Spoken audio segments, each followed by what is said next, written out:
The following lessons can be drawn from what is sometimes called a Confucian approach to development. Firstly, they upheld the primacy of individual and family self-interests to climb to a better life.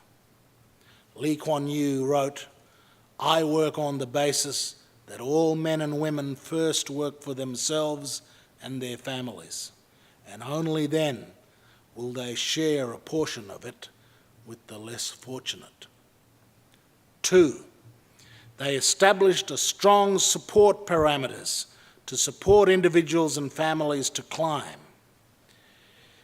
In our view, they add to our staircase metaphor a strictly defined set of railings inside which they expect their citizens to climb. 3, they aim to put everyone on the development path, and they don't allow an underclass to develop. 4, they redistribute to promote wealth and asset development, not consumption.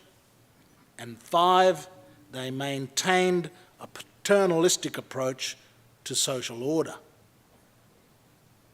My emerging thinking is that my own country has 3 ways to think about the ongoing and growing problems of poverty and the growth of a disadvantaged underclass. There is the welfare reform paradigm inspired by the United States. There is the social inclusion paradigm inspired by Britain. And then there is the development paradigm inspired by Singapore. Whilst reform in Australia will incorporate elements of the North American and British approaches, I believe we should see the problems facing disadvantaged families and communities in first world nations such as Australia as a development challenge. And we should learn the lessons from those who have succeeded. There is not time tonight to lay out some of my ideas about how a development paradigm might apply when fourth world peoples find themselves in entrenched disadvantage in a first world nation. Before I turn to my concluding remarks about our status as Indigenous peoples and the relationship between our culture and that of the broader society, let me make clear my view that there are 3 related policy issues here which societies like ours need to confront. First, there's the challenge of economic growth. Second, there's the challenge of welfare reform. Third, there's the challenge of the working poor. Welfare reform will ultimately make little sense if societies such as Australia and New Zealand do not find solutions against the emergence of the phenomenon of the working poor. The United States has for too long failed to find solutions to the working poor problem, and indeed, it is my view that it is this failure that explains at a subterranean level the unravelling of the presidency of Barack Obama. When an economy does not fairly reward work, then it will eventually lose its coherence. I respectfully suggest to this roundtable that those dedicated to welfare reform in the Antipodes should be equally dedicated to the challenge of preventing the rise of a working poor.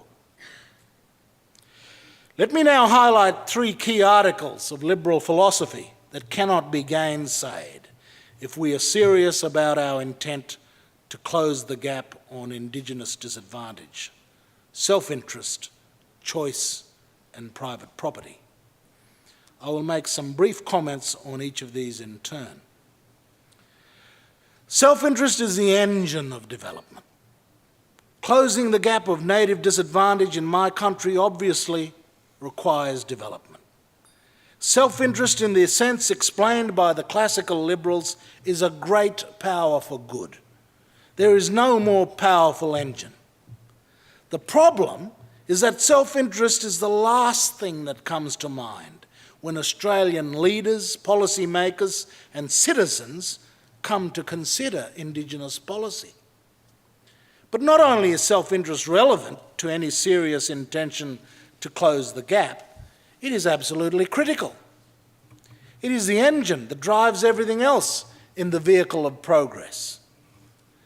But the problem is that even though the benefits of Adam Smith and the classical liberals' insights permeate Western societies such as Australia, self-interest does not enjoy good press and is disavowed on moral grounds, accepted as necessary but base.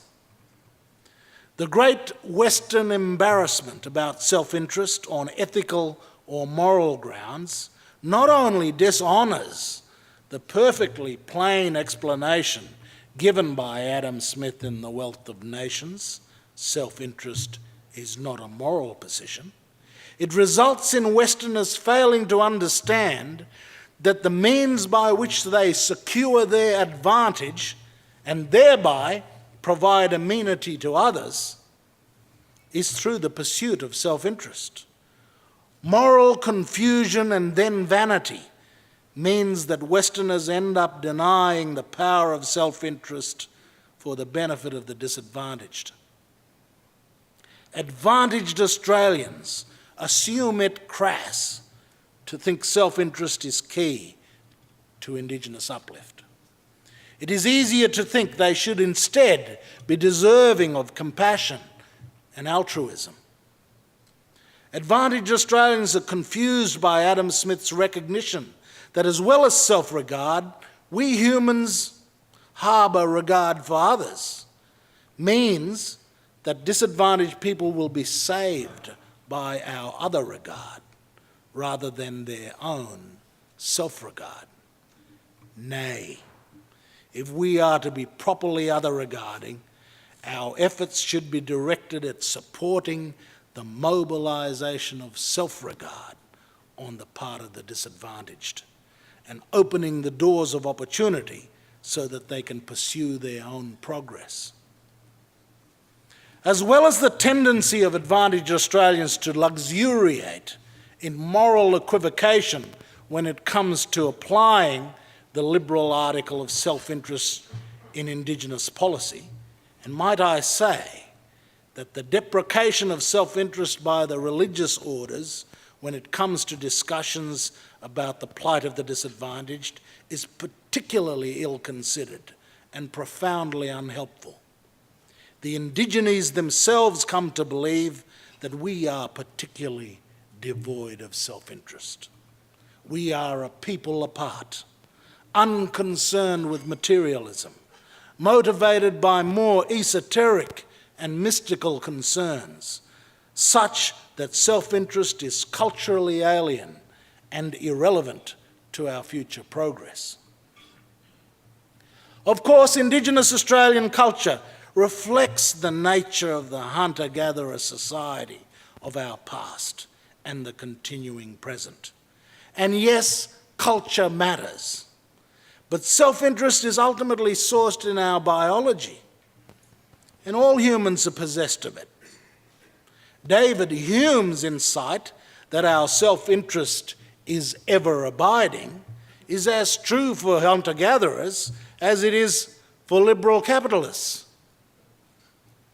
As dissonant as the cultural and social arrangements of hunter-gatherers may be to the demands of a market economy, does not mean that self-interest is absent or obviated when it comes to considering how it is that those newly emerged from a hunter-gatherer economy might make their way in the new world that is upon them. Of course, the passive welfare of the past 40 years and its terrible legacy is the story of how governments established incentives that destroyed the evolution of self-interest amongst Indigenous Australians adjusting to the new economy. The incentives rewarded a passivity that would ultimately prove to be corrosive and set people further back than before. My point is this: self-interest is not something that emerged after colonisation or with which the Indigenous became infected upon their contact with Europeans. As I say, self-interest properly understood is at its core a human engine. The second article of liberalism, which is nearly absent from Indigenous policy, is choice. The power of choice is the concomitant to self-interest. Both take the individual as the principal actor in development. In our Cape York reform agenda, our aim is for individuals to have the capabilities to choose lives they have reason to value.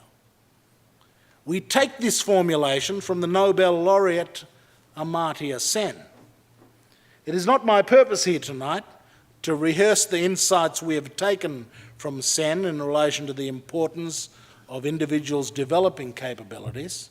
Rather, I just want to say that our reform agenda is founded on the liberal insight that choice is power. It is not just that the freedom that choice implies is a good thing in itself. It is that choice is a self-propelling power for progress. Let me now turn to the third of these liberal articles, which is also absent from the Indigenous policy paradigm that currently informs thinking about closing the gap in my country: private property. Traditional societies in Australia, as the world over with hunter-gatherers, are communal. Traditional land tenure is communal. Indigenous communal property stands in contradiction to the imperatives of development. Indeed, where third world societies have succeeded in development, land reform, which secures private property for individual members of those societies, seems to be an inescapable ingredient to successful development. The Peruvian economist Hernando de Soto's point about the importance of the fungibility of property to development is, of course, most relevant here. This is understandably a difficult issue for my people.